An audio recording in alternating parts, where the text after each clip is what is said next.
Hello everyone and welcome back to the Pro Wrestling Wrestlepedia. Today, we are here to talk about the NXT Takeover San Antonio pay-per-view as well as the Royal Rumble of 2017. And they were both, decent shows. Takeover, I think overall was better than Royal Rumble. The whole show overall, because everything that happened in Takeover was pretty good. And we're going to go through it, talk about everything that happened on both shows, and I'm going to start with NXT TakeOver San Antonio, which started off with Eric Young versus Ty Dillinger. Now, this match, it was a pretty good match between two pretty good competitors, and I think if anything that should have happened, it was Ty Dillinger winning, because Eric Young won, and it was because of Sanity interfering. But at the same time, Ty Dillinger cannot keep losing. He is just he's going on too much with losing, and it's you can only do that so much, and he is so over with the crowd. The crowd loves Ty Dillinger. He is a fantastic wrestler. His character's great. His gimmick, the perfect 10. It's just, everything with him screams pro wrestler, and he deserves to be where he is, and he deserves to be on the main roster by now, on, maybe SmackDown, competing for the Intercontinental title, because that's where he needs to be where the big boys play, on the main roster. Same with Shinsuke, Joe, all them guys. He deserves to be up there with the rest of them, competing for the main titles. I don't even want to see him win the NXT title eventually, because he's honestly, I think he's above that by now. But Eric Young, defeated Ty Dillinger. It was a decent match. I'm kind of upset about the fact that Ty lost, because he's way better than to keep losing. And then we had Roderick Strong versus Andrade Cien Almas, and I think this was an even better match. Roderick Strong is so good.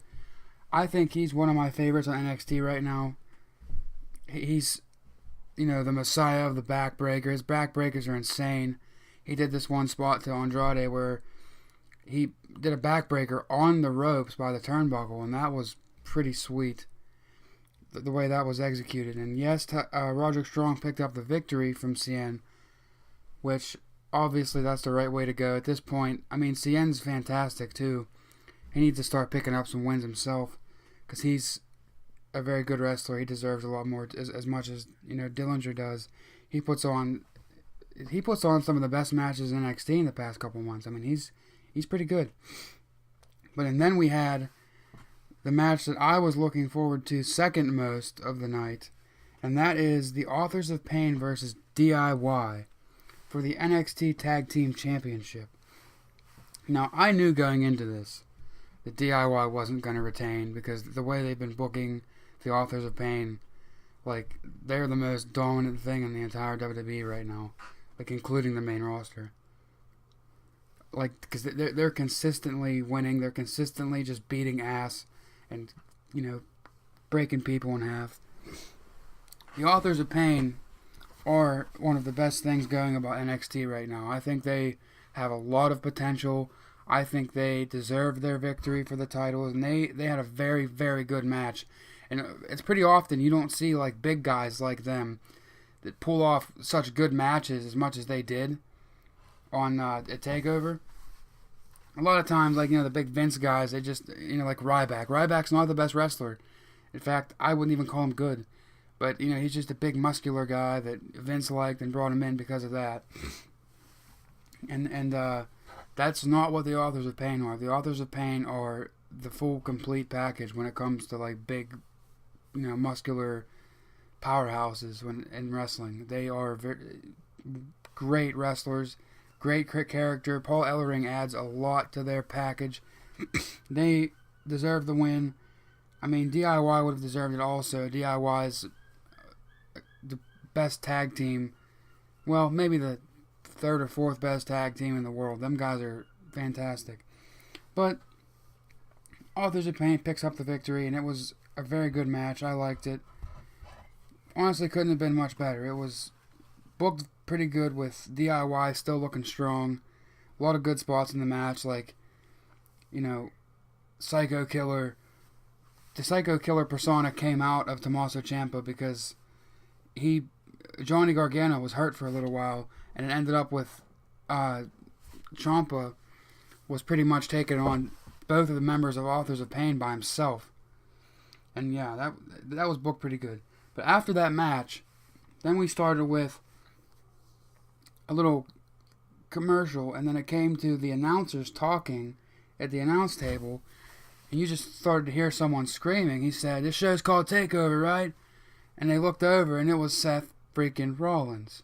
Now this was one of the highlights of the night. That was so cool to see Seth show up in NXT again, because that's where, just like he said, that's where it all started for him, in NXT in San Antonio. And Seth came to call out Triple H because NXT is Triple H's baby. He created NXT, runs NXT, so finally Seth figured out that if he really wants to see Triple H and encounter Triple H, he's going to go to NXT where Triple H is guaranteed to be and call him out. And that was awesome because Seth showed so much intensity. Just like last week on Raw when his music hit and he was foaming at the mouth almost. And basically that happened again. You could see he was holding the microphone saying, "Where's Triple H? Get out here." And you could see the intensity in his eyes, and the microphone was shaking because he looked like he was ready to just tear him apart. So then Triple H walks through the Titantron, looking kind of like, why is he here? And then he points to the back and the motions to come on, and a couple security guards, Performance Center guys, come out, and they go to Seth, and Seth just starts beating the shit out of all the Performance Center guys, and he starts running to the Titantron to find Triple H, and then he ended up being guarded off by about 6 security guards, and they ended up fending him off and leading him out of the arena. But that whole segment was really good. It's leading to tonight. Seth Rollins is going face to face with Stephanie McMahon on Raw tonight, and I'm interested to see where that goes. I'm hoping it leads to maybe a pedigree to Stephanie or something to get Triple H really rolling, because that'd be pretty insane. And then we had the Fatal 4-Way match for the NXT Women's Championship. Asuka, the champion, versus Peyton Royce, Billie Kay, and Nikki Cross. Now this match was kind of the whole match was kind of, it was a good match, but the whole idea of it was kind of stupid because they should have made the stipulation where the only way Asuka loses is if Asuka gets pinned. Because simply, Billie Kay and Peyton Royce are obviously little partners or whatever, so if they really wanted to, get the NXT Women's title, then they simply could have, sucked it up and pinned each other. One of them could have just pinned each other, ended a match right away. Yeah, wrestling logic, I get it, but it was almost too blatantly obvious that that's what you should do, is just pin each other. But that's where that went. And Asuka ended up pinning Peyton Royce, making Nikki Cross not look weak, and because she got put through a freaking table by the announce table, not the announce table, but a table that was conveniently sitting right beside it, and she was laid out for a little bit. Didn't have time to get back to the ring before Asuka pinned Peyton Royce, but that was pretty decent. I'd like to see Nikki Cross go somewhere because I like her gimmick. I like her as a wrestler. She proved that she can hang with Asuka last night. She had a couple encounters with her. Well, it wasn't last night. It was 2 nights ago, but regardless, it was pretty good. And then the NXT Championship match, Bobby Roode versus Shinsuke Nakamura. Now it was a pretty good match, but I like the fact that I did mention earlier that my second favorite was Ty Dillinger. My first favorite NXT character is Bobby Roode. Because I think Bobby Roode is everything wrestler should be. He is a fantastic performer in the ring. His whole glorious persona, he can be hilarious. He can be dead serious, like when you saw him face to face with Shinsuke on 2 episodes ago of NXT. He can be serious and he can be brutal. And I like Bobby Roode. I think this was the good way to go. because now this starts to trigger Shinsuke's move up to the main roster where he belongs. Because he shouldn't have even been in NXT in the first place. He should have just showed up on Raw. But to counter that statement, putting him in NXT first kind of gave him ability to build up an audience in the WWE before just coming straight from New Japan and going into, the main roster where he might not have got the same reception and fan base as he definitely has now. So that was a cool, and they made it like where Shinsuke was basically injured, like his knee, from this one knee he did off the ring apron to Bobby Roode. He landed on his knee and he hurt his knee. And then Bobby kept beating up on him, hurting his knee more. And it ended up with he was basically too hurt to wrestle too much. And he ended up eating a couple moves from Bobby. Bobby hit that Impaler DDT on him and pinned him for the victory. And the look on Bobby Roode's face as he won that belt, he was ecstatic. He was so excited about it. And I am too. I'm happy to see that happened for him because he deserves it as well. He's an awesome performer. So that was NXT Takeover San Antonio, which led to the very next night, last night, with WWE Royal Rumble 2017, which had 3 kickoff matches. The 6-woman tag match between Becky Lynch, Nikki Bella, and Naomi versus SmackDown Women's Champion Alexa Bliss, Natalya, and Mickie James. Now this match is the only match I didn't see because I just didn't get to turn the pay-per-view on in time, but I mean, I heard it was a decent match and I know what happened. I know that Naomi pinned Alexa Bliss, which I really don't agree with because Alexa has looked so weak since she's won that title. And she's probably one of the best women's wrestlers on the SmackDown roster. It is a thin roster, but there could be about 10 more women on the roster, and Alexa would probably still be one of the best. She is a great in-ring performer. Her heel persona she's a pure heel. Like, she just runs down the audience, runs down other wrestlers. Like last week, she called Naomi a joke. Like, she's a serious heel. And I think she needs to be booked stronger than the way she is. And then the Raw Tag Team Championship match. In the pre-show, Luke Gallows and Carl Anderson, former Bullet Club members, have won the Raw Tag Team titles. I like that they won the titles. I hate that it was in the pre-show. Because, like I said in my last podcast, I think that's a WrestleMania moment for them. Not in the Royal Rumble pre-show. I mean, yeah, Rumble's a big pay-per-view, but the pre-show, like, come on. Could have been a lot bigger. It was a good match. I liked that match a lot. The 2 referees thing kind of actually worked because Sheamus ended up bro kicking one of them. So that was cool. Luke Gallows, Carl Anderson hit the Magic Killer and end up pinning Cesaro for the victory. And they get their well-deserved win for the Tag Team Championships. And I hope from this point on they're booked the way they should be, as just straight-up badasses that just, are there for the money and they want to just win matches and keep being champions. So, way to go to Luke Gallows and Carl Anderson. That was a fantastic performance. Them guys are amazing. Next, we had Nia Jax versus Sasha Banks in what was basically a squash match between Sasha and Nia. I mean, it wasn't a squash match. Okay, well, Sasha basically gave up more of a fight than anyone else has to Nia Jax, but it still wasn't very much because it ended up with, Nia Jax winning in a very short amount of time. Pretty much what I called was going to happen. And I think it's going to go into WrestleMania, their feud with Sasha winning at WrestleMania, overcoming the odds, whatever. Good luck to Sasha. I hope she looks good in this feud. It's not my pick for her feud, but we'll see how it goes. And then the actual show opened with the Raw Women's Championship match. Champion Charlotte versus Bayley.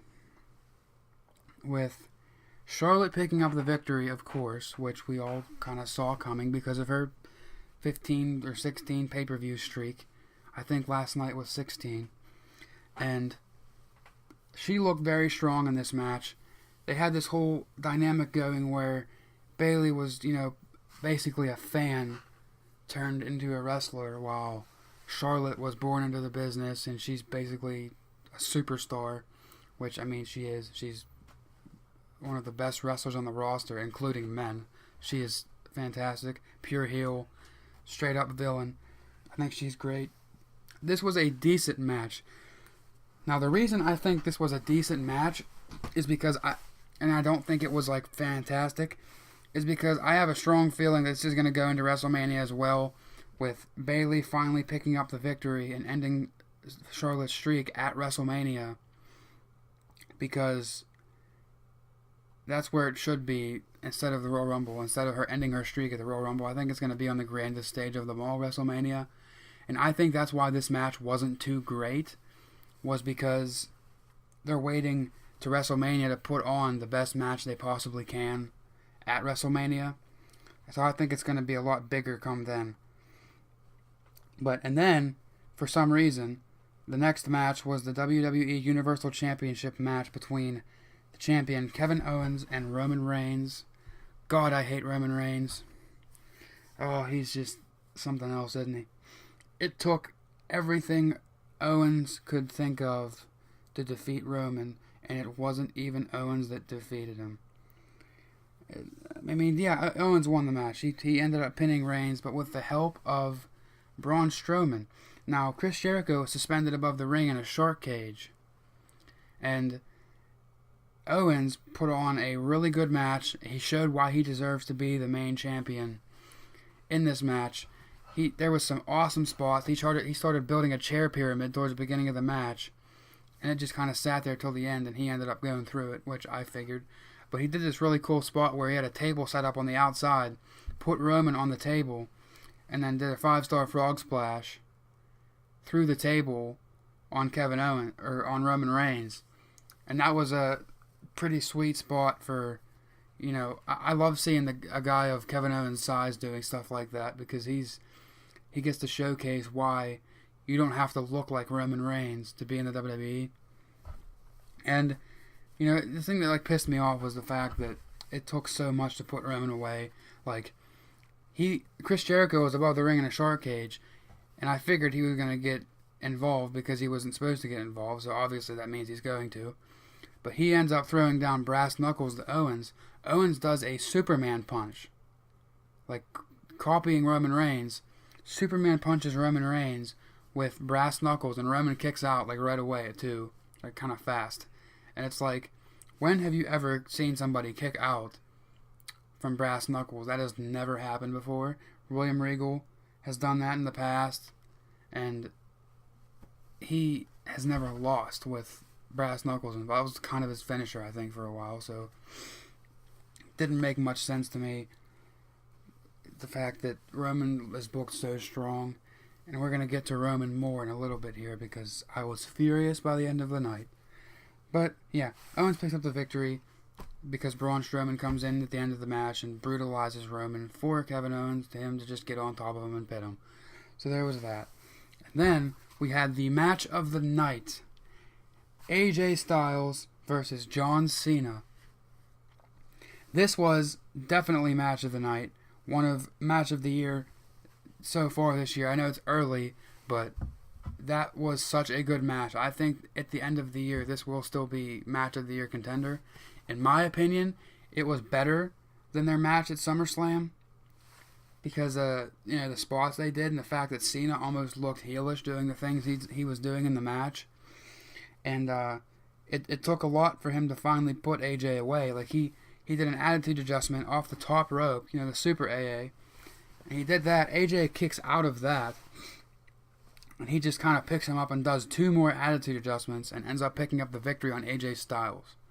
So, yes, I was kind of upset at the fact that AJ lost the belt, but the way Cena won, I'm okay with it now, because it took basically 3 attitude adjustments, one after another, for Cena to actually beat AJ Styles, which that's okay. I mean, if there's anybody in the business that deserves to tie Ric Flair's record, it's John Cena.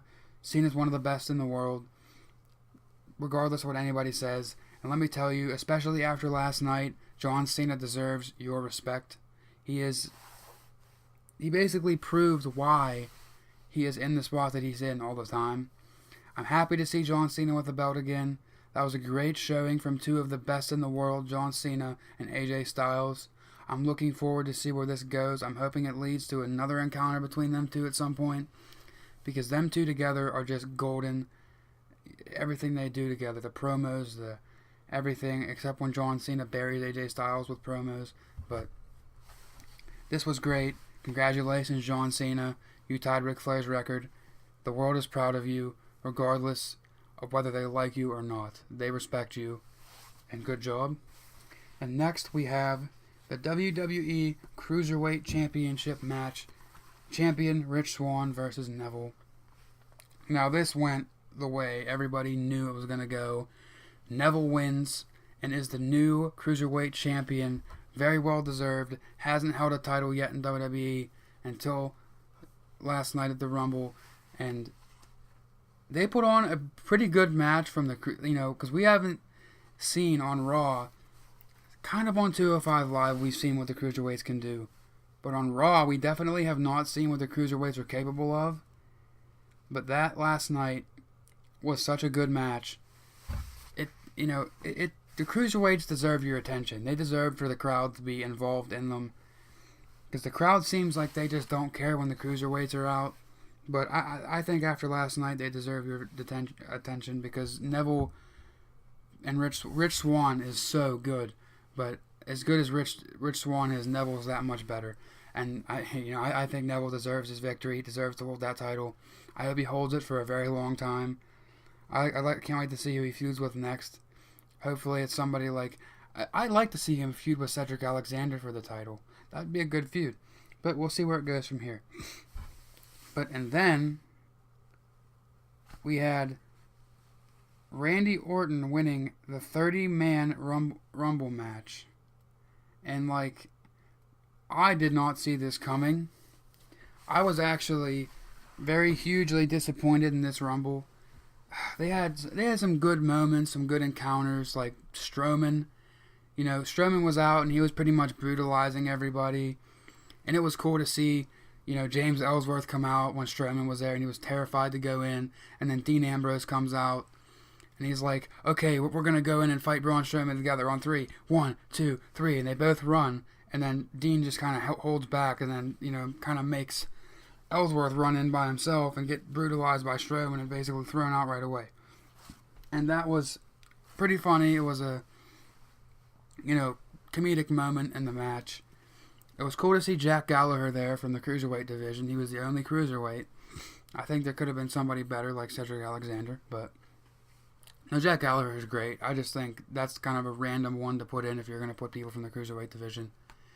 And I'm kind of upset that neither Samoa Joe, Finn Balor, or Shinsuke Nakamura showed up. There was one surprise entrant at number 10, obviously, Ty Dillinger.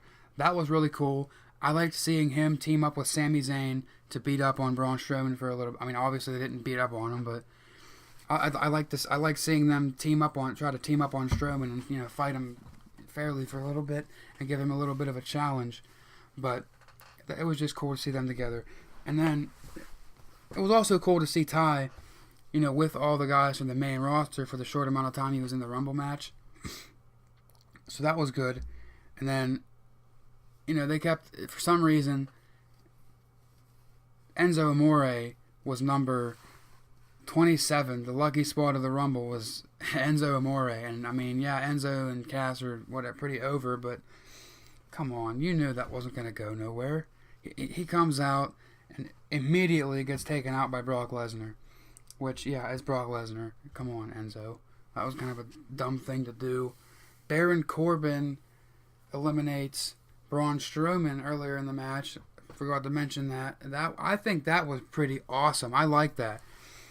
I do wish Braun would have stayed in longer, but I think the fact that Baron Corbin was the one to eliminate him made Baron Corbin look even more serious. I really like Baron Corbin and where they're going with him. But, and then basically towards the end of the match, it ended up with Undertaker, Goldberg, Lesnar. But Goldberg throws out Lesnar, eliminates him. Number 29 comes out, Undertaker. Undertaker eliminates Goldberg. And then, as we're all very nervously awaiting number 30, everybody's waiting for it to be Finn Balor or Samoa Joe or somebody, that we are very largely expecting and can't wait to see. Out comes Roman Reigns. Oh my God, the boos. I have never heard boos so loud when it comes to Roman Reigns in my life. And they deserved every second of it because they know how the crowd feels about Roman Reigns. And regardless of how their fans feel, they still, at number 30 in the Rumble, they pull out Roman Reigns. Like, come on. You know the crowd's going to react negatively. You know the crowd's going to boo him out of the building. And as soon as he comes in, the whole crowd starts chanting, "This is bullshit." And I totally agreed. I mean, Roman is just being pushed the wrong way for so long. People are just sick of it. They're sick of him being basically the Super Cena on Raw. I mean, yeah, John Cena's almost the same way, but John Cena is amazing when it comes to the things he does. His promo work, his ring skills, he has a lot of good things about him. Roman, what good does he have about him? He does about 2 different moves. The spear and the Superman punch is the only thing he ever tries to do.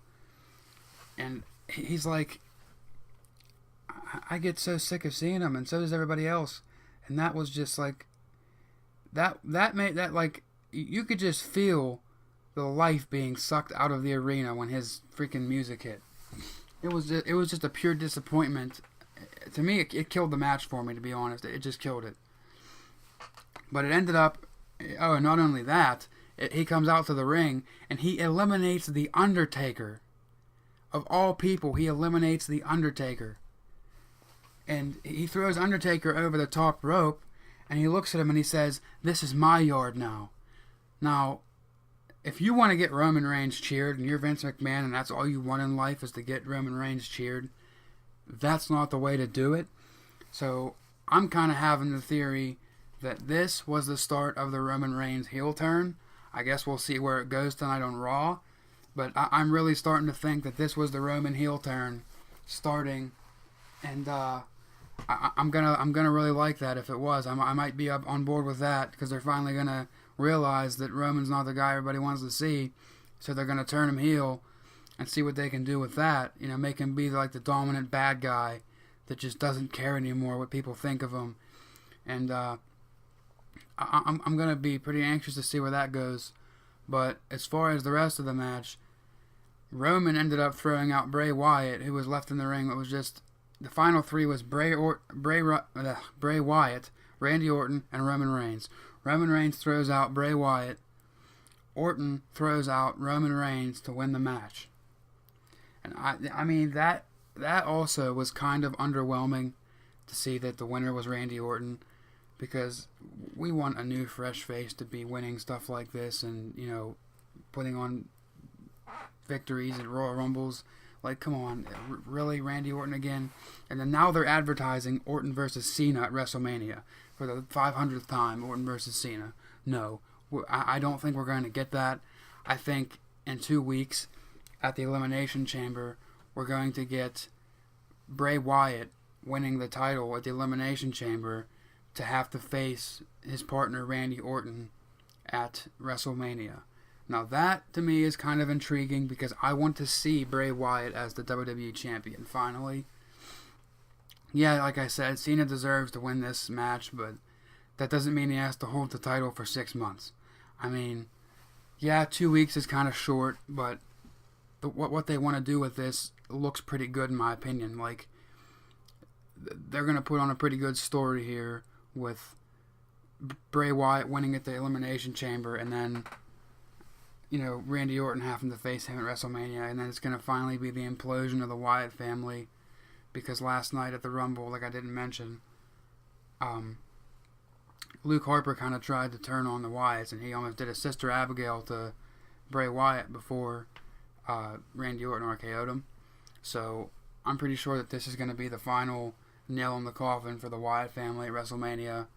Orton's going to end up facing Bray Wyatt for the title. But hopefully, Bray Wyatt retains the title at WrestleMania. Because I don't want to see Orton win the title off of Wyatt at WrestleMania. Because, Bray Wyatt loses too much. And he's supposed to be like a force of nature, basically. Like, he's supposed to be... I think he has the potential to be the next Undertaker. I mean, obviously, there's never going to be another Undertaker. But if anybody has the potential to be something like the Undertaker, pretty close to it, it can be Bray Wyatt. But not if he keeps losing big matches like he does. So hopefully this scenario plays out with Bray Wyatt retaining the title at WrestleMania, ending the feud with Orton. Orton moves on to bigger and better things. Well, not bigger and better, but you know what I mean, different things. Because he's been involved with the Wyatts for how long now. But we'll see how this plays out. We'll see how Raw plays out tonight. I will see you back for the Raw and SmackDown recap later this week. Thank anybody for listening, and we'll see you next time. Enjoy your days.